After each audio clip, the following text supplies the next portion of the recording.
que empezamos el capítulo 30. Ya estamos en los últimos 10 capítulos del libro, ¿no? Es un capítulo en el que ella nos anuncia, en el título, en el epígrafe, que torna a contar su vida. O sea, cierra el paréntesis precedente y vuelve al relato de su vida. En realidad no es que hubiese interrumpido la narración, sino que la merced del dardo, tan repetida en los 5 años precedentes a escribir este capítulo, entre 1560 y 1565, pues la habían de alguna manera alejado del discurso de su vida en los años durísimos de la oposición entre 1560 y 1562. Ahora va a añadir una pincelada al cuadro que nos pintaba, ¿no?, de la oposición de los letrados, de sus asesores espirituales, porque entra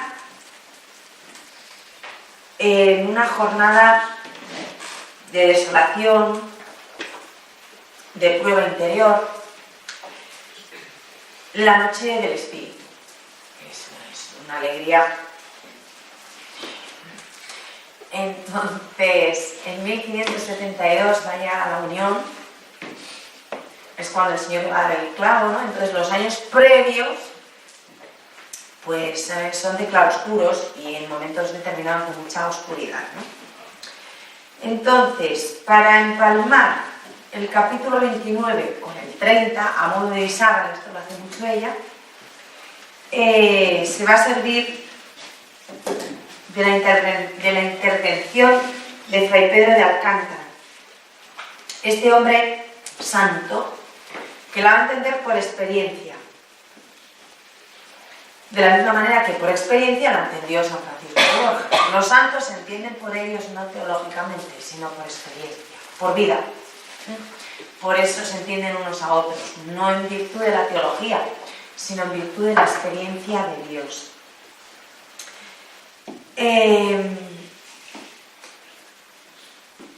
Frente al pobre bendito santo Fray Pedro de Alcántara permanece el caballero santo con su recio dictamen del capítulo 24, ¿no? Si os acordáis de que aquí era del demonio y tal y cual, el hombre estaba muy situado.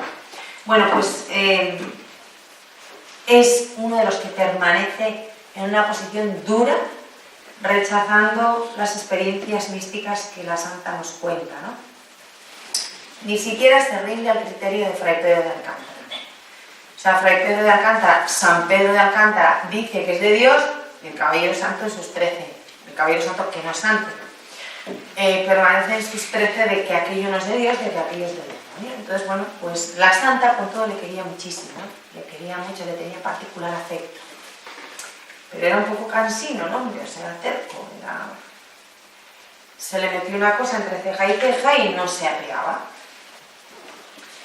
Y fuera de escena, sigue presente, lo vamos a ver muy bien en el número 22 de este capítulo 30, el padre García de Toledo,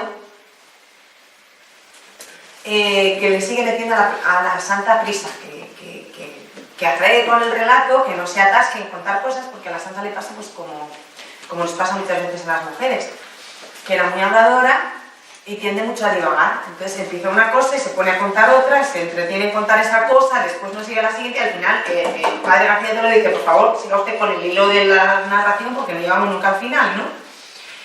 Y pues en esto la santa es muy mujer y el padre García de Toledo es muy hombre y muy teólogo. Siga usted a lo que íbamos y no se enrolle por ahí dando vueltas, ¿no? La vida misma, o sea, quiere decir que Santa Teresa no viene de Marte, era una mujer y como todas las mujeres, pues le costaba a veces centrarse por aquello de bla, bla, bla, bla, bla, y te acuerdas y no sé qué, entonces va haciendo así con el relato, ¿no? Esto en San Juan de la Cruz no pasa. El hombre y la teólogo empieza y rectilíneo y con orden lo cuenta todo. La santa, para llegar aquí, da 250 vueltas por todos los sitios porque tiene que explicarlo todo, además, con su gran capacidad expresiva, ¿no? No divaga simplemente por divagar, es que nos cuenta muchísimas cosas y muy interesantes. Y menos mal que era así, nos hemos enterado de las cosas, porque si hubiera sido rectilíneo nos hubiéramos enterado de la mitad de la fiesta, ¿no? Entonces ella nos lo cuenta todo bendito sea Dios que hizo a Santa Teresa tan locuaz, porque eso nos permite saber muchas cosas que de lo contrario no hubiéramos sabido. Y el relato en sí consta, como si dijéramos, de dos partes, pero que no están muy bien tramadas, no están muy claras, no están muy bien definidas. Primero nos cuenta la intervención de San Pedro de Alcántara y por último esas jornadas oscuras, sombrías, de prueba interior que se queda de la propia santa, ¿no? Entonces, el esquema del capítulo sería el siguiente. En el número 1 conecta con el tema del capítulo anterior.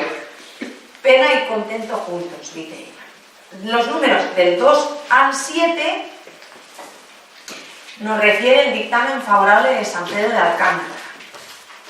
Y dice ella, vi que me entendía por experiencia. Si no es por experiencia, no hay quien lo entienda esto. Así estamos nosotras, que como no tenemos mucha experiencia, pues nos cuesta un poco así, cuesta arriba, pillar las cosas, ¿no?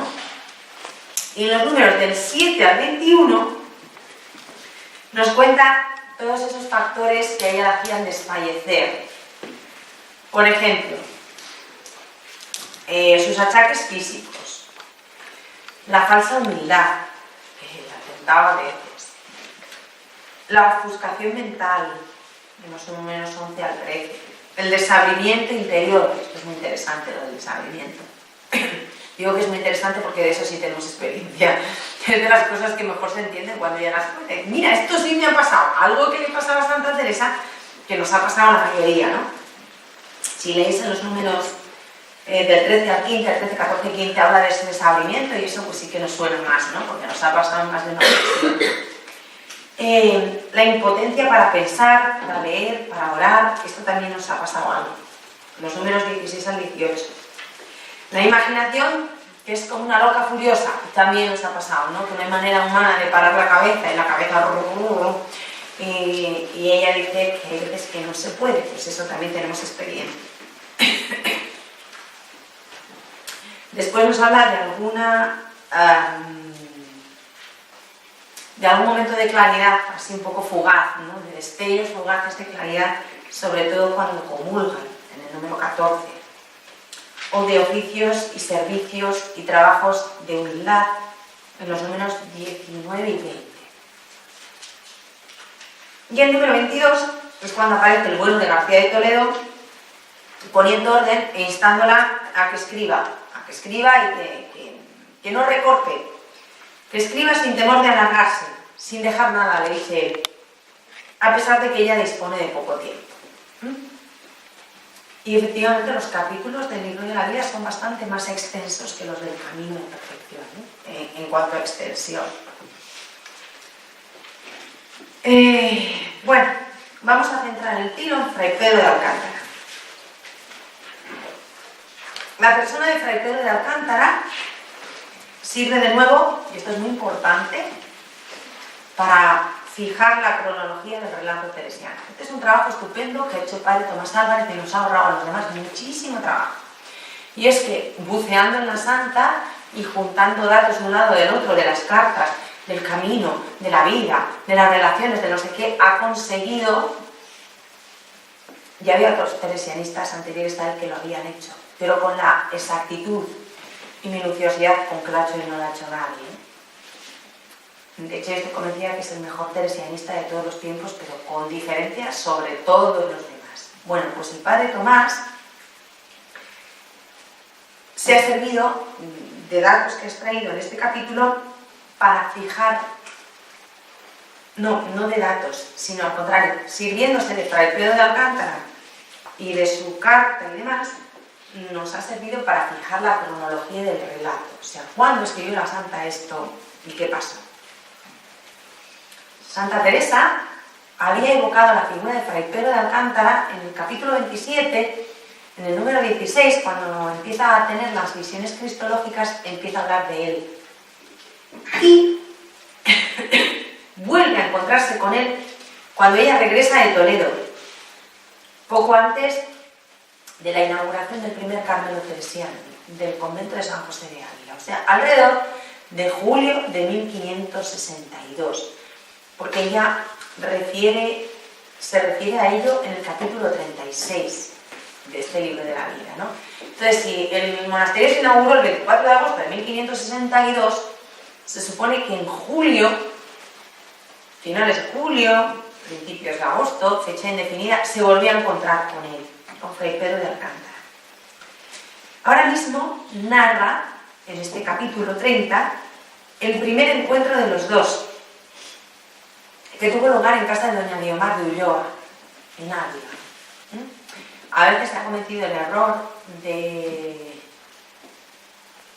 situar este encuentro en el monasterio de la Encarnación. No.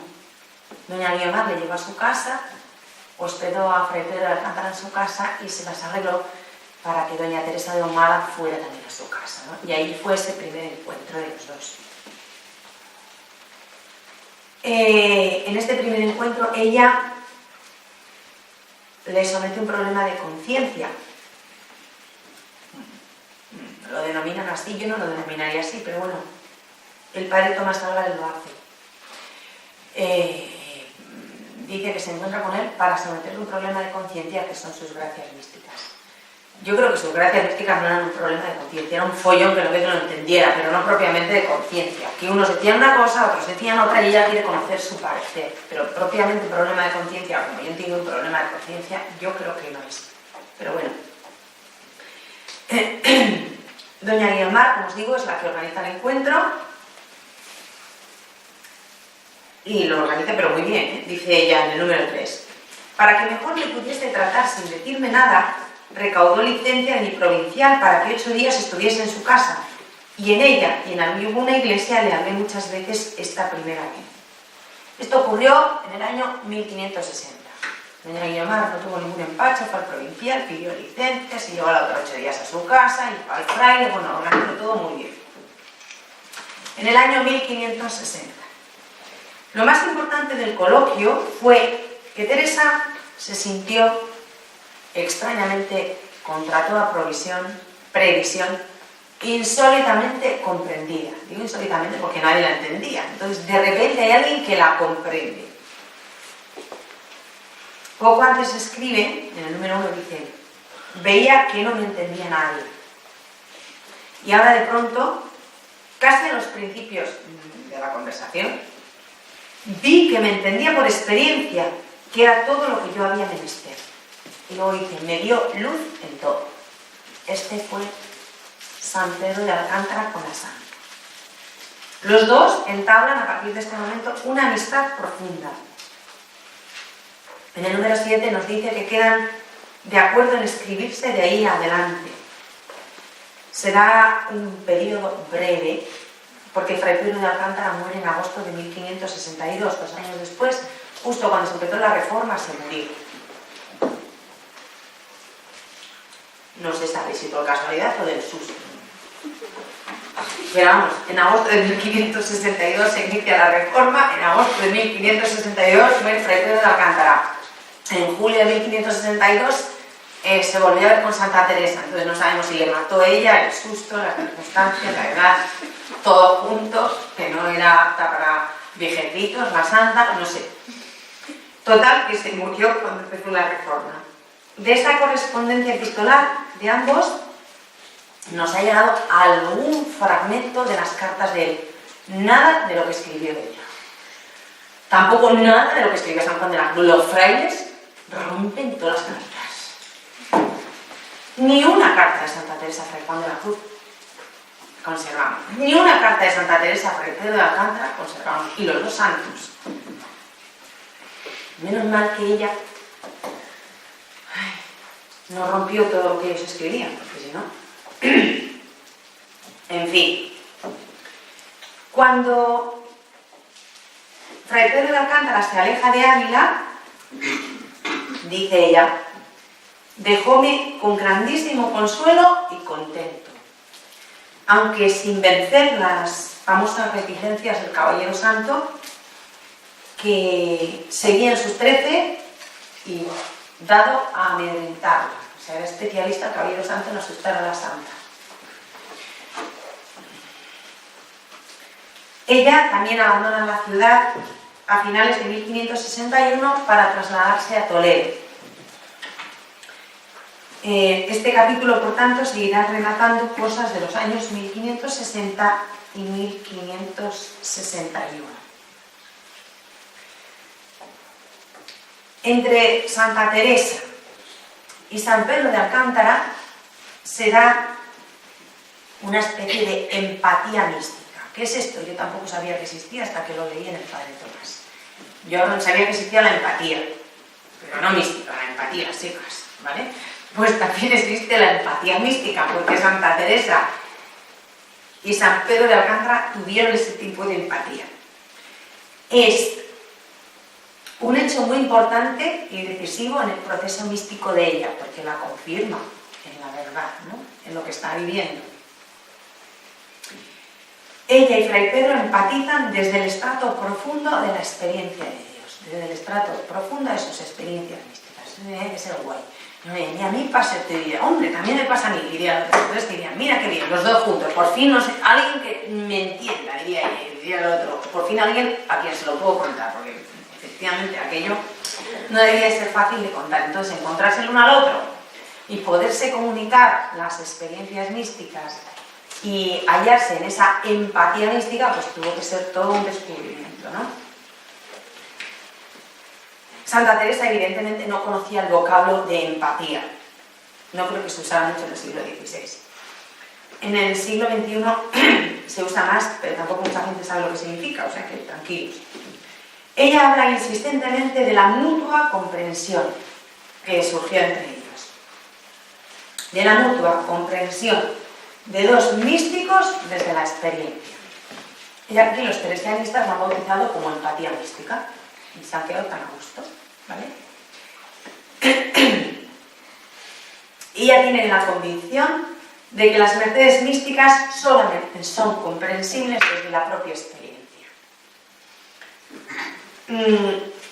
Al teólogo y letrado le son accesibles desde fuera, para evaluar si son de verdad el Espíritu de Dios o no, para evaluarlo desde la Escritura o desde el sentir de la Iglesia. Sin embargo, el místico tiene otro ángulo de visión. Y los teólogos estos que lo miran todo desde la Escritura o desde el sentir de la Iglesia, pues dan dictámenes tan acertados como el del Caballero Santo, ¿no? Las gracias de Santa Teresa no son de Dios, son del hombre. Y se queda tan a gusto el hombre. Y además no lo dice una vez, insiste, y está años en esa actitud, ¿no? Defendiendo esa postura.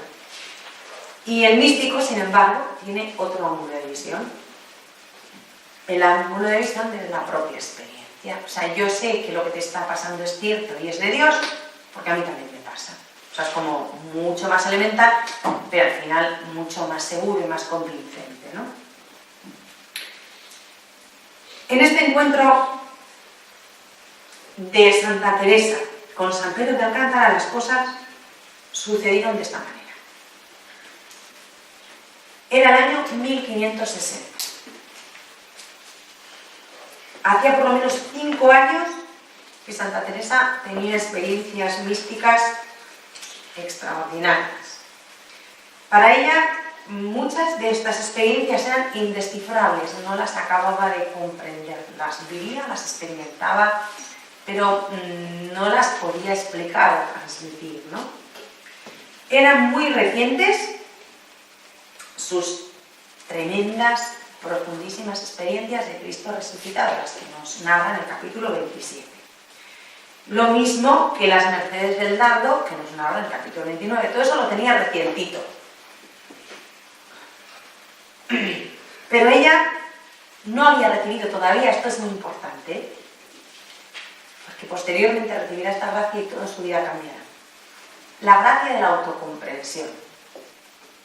Esta gracia todavía no la había recibido en 1560. Nos ha asegurado antes que para llegar a la plenitud mística no basta experimentar, sino que es necesario entender y comunicar.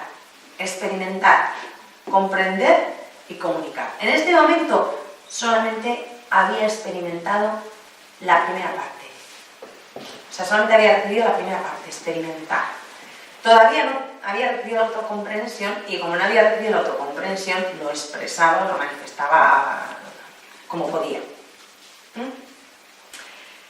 Dice que, y lo dicen así en el capítulo 17, dice, porque una merced es dar al Señor la merced, otra entender qué merced es y qué gracia, y la otra es saber decirla y dar a entender cómo es.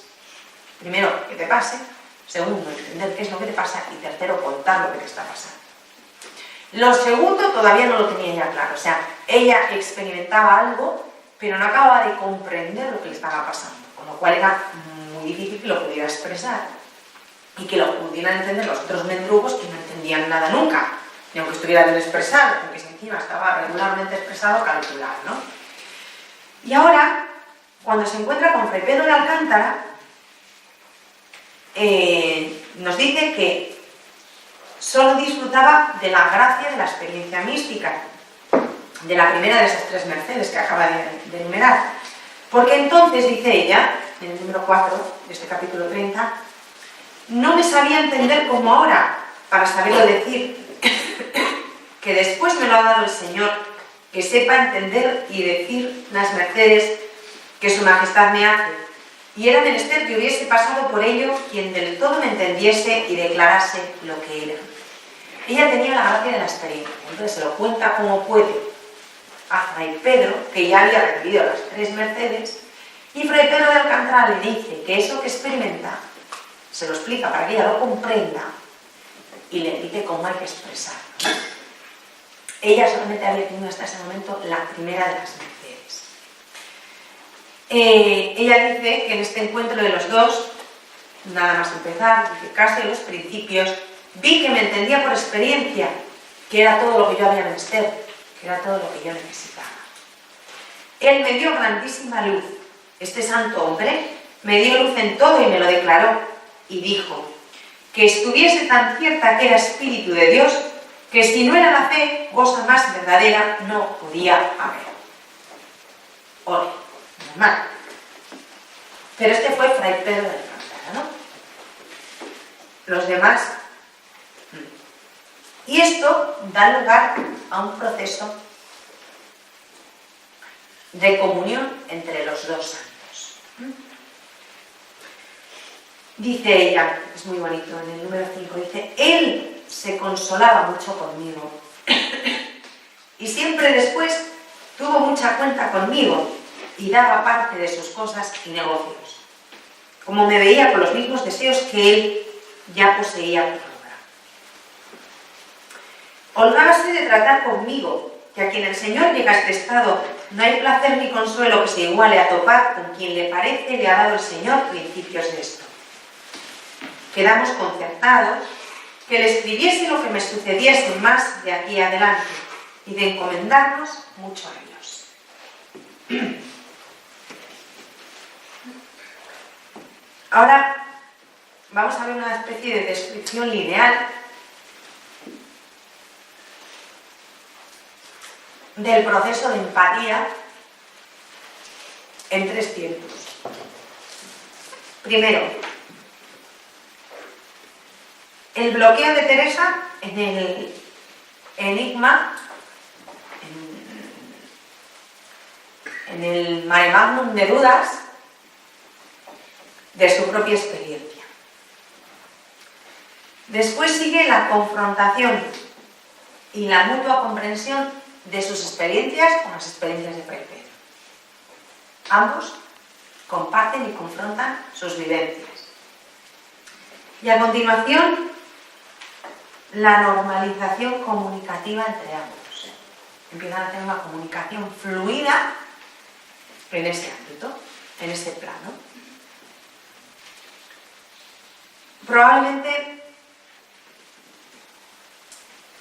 en ese momento, no seguro, fue cuando Santa Teresa obtuvo la tercera merced de la comunicación mística, que le permitirá después escribir tantas páginas del libro de la vida.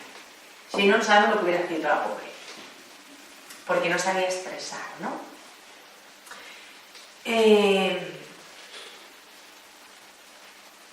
No es este el único caso de empatía mística referido en este libro, pero ninguno ha sido tan matizado como este. Más adelante, cuando Santa Teresa se encuentra en Sevilla y tiene que dar cuentas tiene que declarar ante el Tribunal de la Inquisición, ella va a escribir con mucha rotundidad.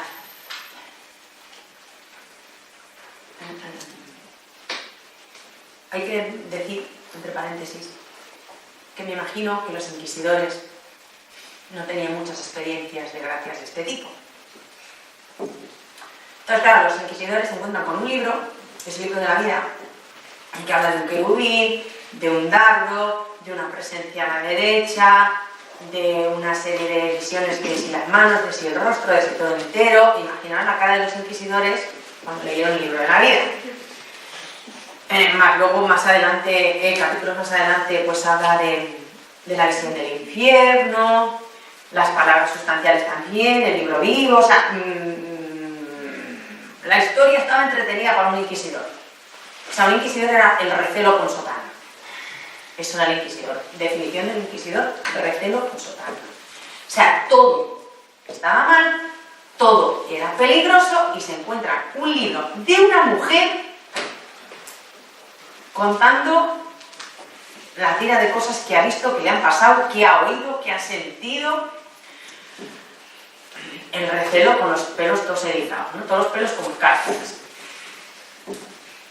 Bueno, pues ella cuando se encuentra delante de ellos, escribe en la relación quinta, después de haber rendido cuentas de su vida mística ante el Tribunal de la Inquisición, ¿no? Escribe ella rotundamente: no son estas cosas para escribir ni decir, porque es imposible entenderlo, sino quien lo ha experimentado. Me llega una después de leer esto en la relación quinta, número 17, y dice: fenomenal, Santa Madre, estamos totalmente de acuerdo. Entonces, el 95% de los mortales nunca entenderemos el libro de la vida. Porque si para entender lo del querubín tiene que venir el querubín, pues vale, o sea, nos lo creemos. Que todas esas gracias eran de Dios y ella las recibió. Pero de ahí a comprenderlas, como las pudo comprender San Pedro de Alcántara, pues va a ser que no. Por lo menos la inmensa mayoría, ¿no?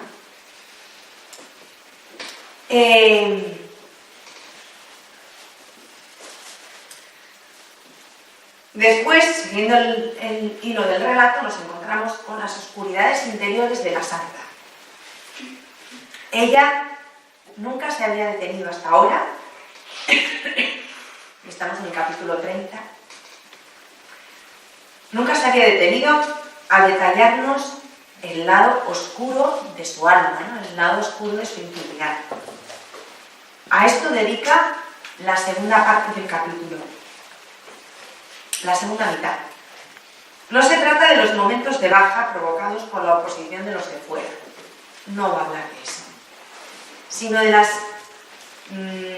pruebas interiores, de las sombras interiores que la humillan por dentro desde su propia condición humana, desde su propia psicología, desde su propia sensibilidad y desde el oleaje, porque esto era un oleaje, no sube y baja. También estábamos arriba como estábamos abajo, ¿no? A ver, la vida mística de Santa Teresa no fue un mar en calma, sino fue un mar con muchísimo oleaje, ¿no? Un mar embravecido. Y entonces, tan pronto estaba en el punto más alto como en el punto más bajo, zarandeada por una fuerza superior a ella. Y ha empezado este capítulo diciéndose a sí misma que se ve acosada por ímpetus y temores. Habla de penas y contento juntos. principio del capítulo, en el número 1. Pena y contento no podía yo entender cómo podía estar junto. Y a pesar de la grandísima luz que le aporta Fray Pedro de Alcántara, tampoco él fue capaz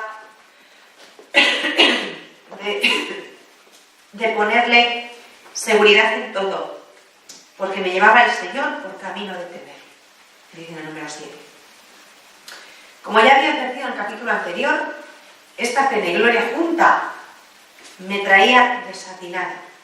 No podía yo entender cómo podía ser aquello. Se nos lo ha dicho en el capítulo 29, en el número 11. Sin duda, la Santa está haciendo referencia bastante amortiguada, con bastante sordina,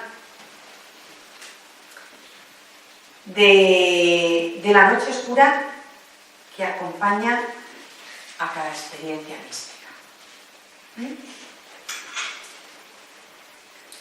Ella, desde luego, no es una persona ciclotípica, no es la típica persona, ni es bipolar, que un día está en lo más alto y otro día no, es una persona tremendamente equilibrada. Santa Teresa era una mujer tremendamente equilibrada, porque si aguantando todos los cenizos que tenía a su alrededor, más las monjas, más la Inquisición, más todo lo que le pasó, más el infierno, más el querubín, más todo el follón de vida que traía, no se chifló, es porque era una mujer muy equilibrada, porque motivos y causas y razones tenía para perder la chaveta, y la tuvo siempre bien colocada y bien puesta, hasta el final de sus días. Bueno, esto demuestra que no es una persona ciclotímica, ni psicológicamente frágil, débil, por supuesto no es fácilmente influenciable, no es víctima del ritmo de las altas y las bajas de ánimo que podemos ser cualquiera de nosotros, pero sí paga un tributo, ¿no? Un tributo normal a sus vivencias místicas, a esos momentos fortísimos de amor y dolor, alternando, seguidos de pausas, de una insensibilidad aparente, ya lo dice, de que parece que se atrofia el alma, ¿no? Que no se siente nada.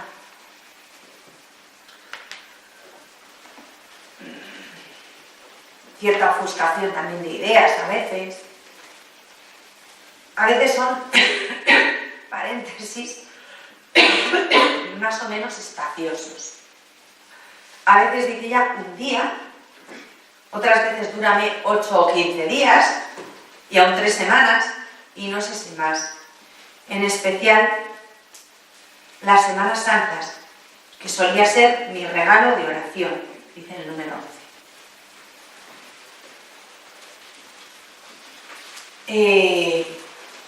La descripción minuciosa de todos estos estados anímicos la hace ella desde el punto de vista psicológico con mucho detalle, pero desde el punto de vista místico lo reduce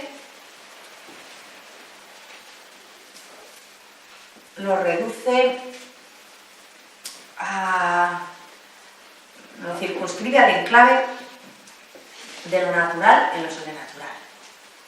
Ella dice: conozco bien lo poco que es un alma cuando se esconde la gracia. O sea, lo describe con mucha simplicidad, ¿no? Pero lo cierto es que sus gracias místicas no la han librado de la fragilidad y de las debilidades fisiológicas y anímicas, ¿no? De cualquiera. De hecho, nos habla en el número 13 de trabajos de cuerpo y de alma. Y en el número 8 dice trabajos normales, corporales graves y los del alma. Ella se autoanaliza muy bien, ¿no? Se conoce muy bien, sabe, pues eso, describirse muy bien a sí misma, ¿no? Analizarse muy bien. Por un lado nos dice que hay momentos simplemente bajos en que se busca la mente y se siente, dice así, profundamente disgustada del todo, incapaz de leer, de pensar, de desear, incapaz de disfrutar de sus buenas relaciones con los otros. Dice ella, en el número 13, esto lo dice ella, a mí me encanta. Parece a todos me los querría comer. O sea, estaba hasta la coronilla, básicamente. Lo cual significa que era una mujer normal, o sea, que mucho querubín, mucho raro, mucho tal, pero de vez en cuando se hartaba de todos también. Entonces, qué alegría, no estamos tan mal, hombre. Santa Teresa era humana, era de carne y hueso, se hartaba también, ¿no? Se cansaba de las personas y te parece a todos me los querría comer. Se describe en algunos momentos totalmente vacía de motivaciones internas. Llega a compararse, esto es muy bonito, con el asnillo que pace como un autómata, un burrito que está todo el día masticando. ¿Por qué le ha puesto? Ella se autodefine así, Dice, otras veces me da una bobería de alma, o sea, atontamiento general, me da una bobería de alma que ni bien ni mal me parece que hago, sino andar al hilo de la gente, como dicen. Paréceme a mí que anda el alma como un asnillo que pace, que se sustenta porque le dan de comer y come casi sin sentido. Número 18. No digáis que no es una maravilla, que a Santa Teresa le pasaran estas cosas. A mí me consuela muchísimo. ¿Qué queréis que os diga? En otros momentos nos describe situaciones en que está muy dispersa, en que es incapaz de centrar su atención en nada. Dice, otras veces me hallo que tampoco cosa formada puedo pensar de Dios ni de bien que hay que vaya con asiento. El entendimiento e imaginación, entiendo yo, es aquí lo que me daña.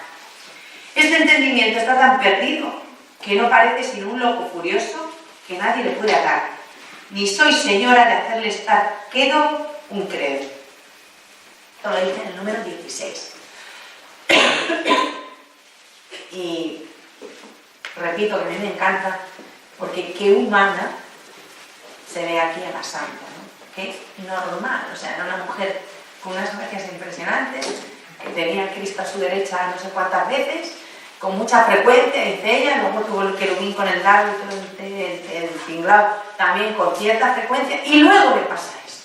Luego quiere decir que era tremendamente humana, tremendamente normal, y a mí es una de las cosas que más me entusiasman de Santa Teresa y más me hacen quererla, porque si fuera una supermujer perfecta y en todo, pues yo diría estupenda, pero que la siga quien pueda.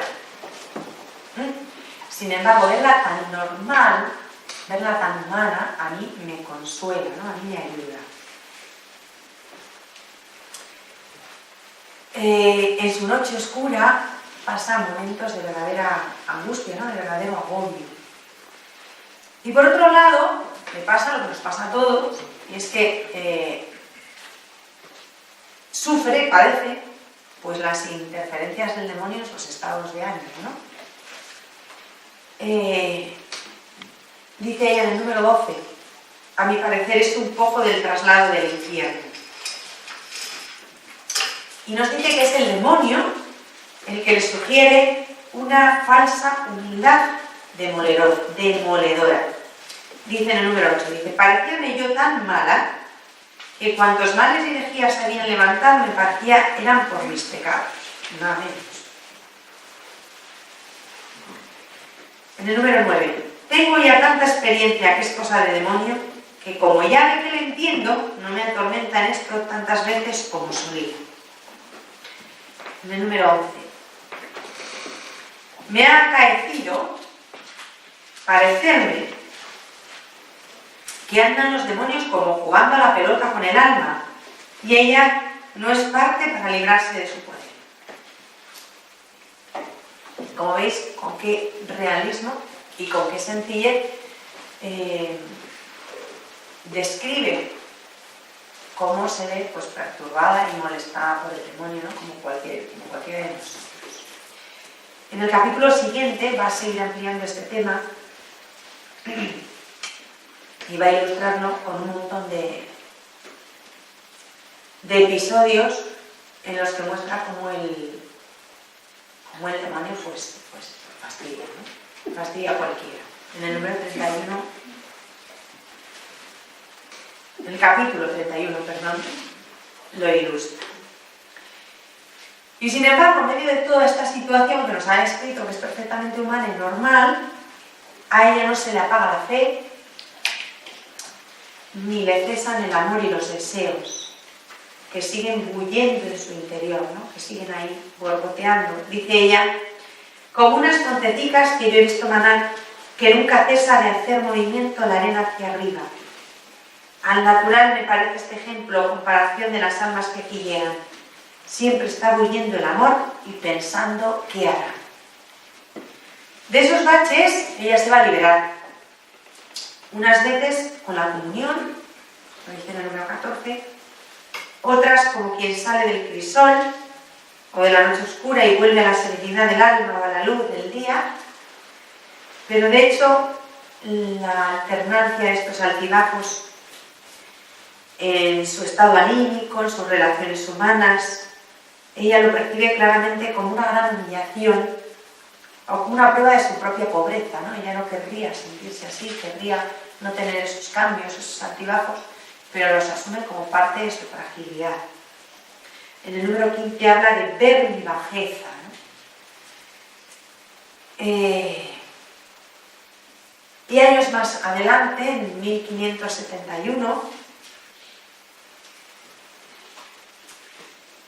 en 1571, cuando ya está finalizando su purificación, todavía en moradas sextas, a las séptimas llega 1572 y las sextas son un lío. Son muy convulsas, ¿no? Pasan cantidad de cosas. En 1571 está en uno de esos momentos de gran oscuridad interior. Es tiempo de Pascua, Pascua Florida, y ella lo que tiene en su corazón no tiene nada que ver con la luz, es la pura oscuridad, ¿no? La purificación. Y escribe en la relación 15, todo ayer me hallé con gran soledad, que si no fue cuando comulgué, no hizo en mí ninguna operación ser día de la resurrección. Y esta situación la supera, esto fue en Segovia, ese mismo día, cuando Isabel de Jesús Jimena, una monja de Segovia, le canta una coplilla, le canta la famosa coplilla que se la atribuyen a ella, pero no es de ella, ve ante mis ojos.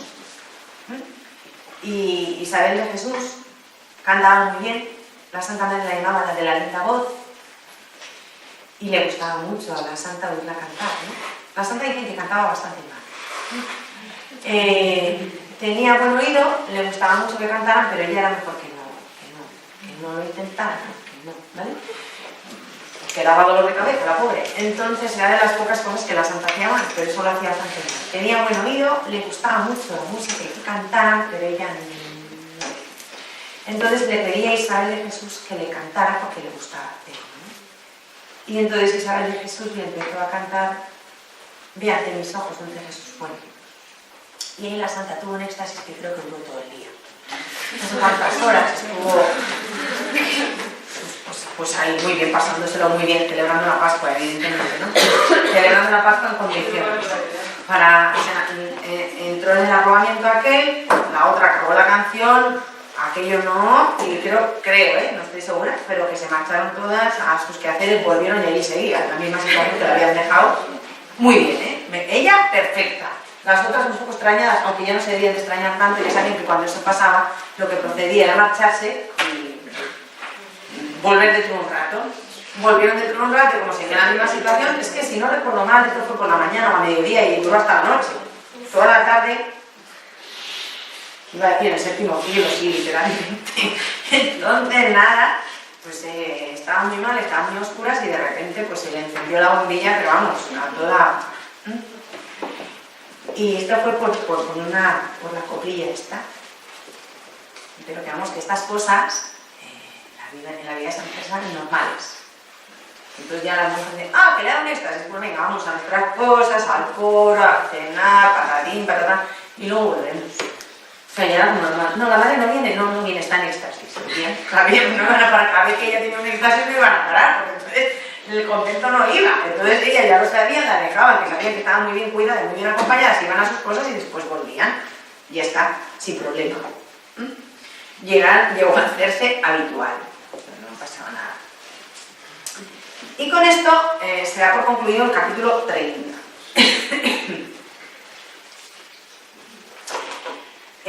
Voy a leeros una nota que es interesante del padre Tomás sobre la empatía, ¿no? Antes os he dicho de pasada que no era el único caso de empatía mística que describe con Fray Pedro.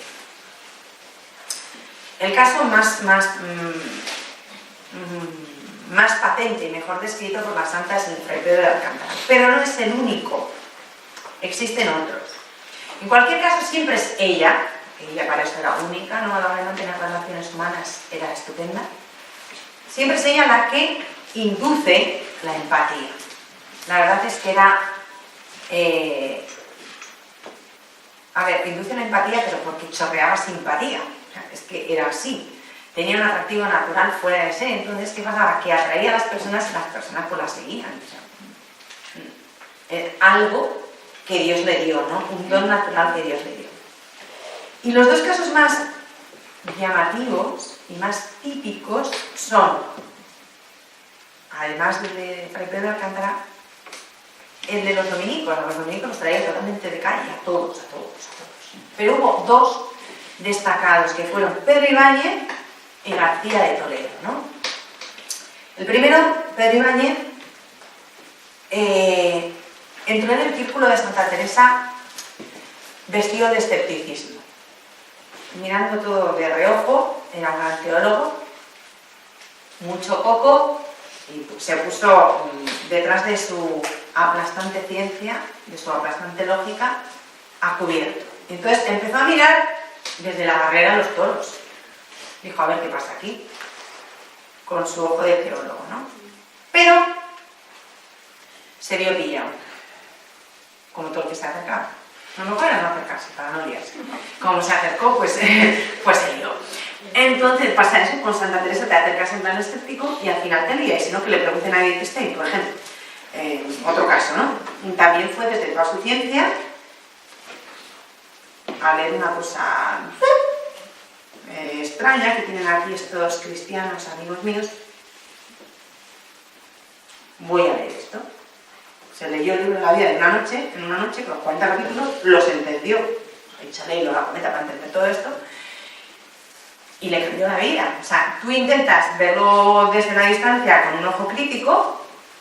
Ella una filósofa y le cambió la vida totalmente, ¿no? Bueno, pues al pobrecito Pedro Ibáñez le pasó lo mismo. Encima era hombre, o sea, más tonto todavía, es decir, más influenciable, o sea, más manejable todavía, ¿no? Entonces, pues él entró desde la periferia a observar y se vio pillado en la órbita teresiana, pues hasta los tuétanos, ¿no? Pasó Pedro Ibáñez de ser un gran y reconocido, además estaba reconocido, un gran teólogo, un gran teólogo escolástico, que es lo más milimetrado que puede existir por este planeta, un teólogo escolástico, a convertirse en un gran místico, por obra y gracia del Espíritu Santo, por supuesto, pero el Espíritu Santo se sirvió de Santa Teresa. O sea, esa metamorfosis del teólogo escolástico en el místico apasionado, pues se logra por la influencia, por la empatía, por la amistad de Santa Teresa, ¿no?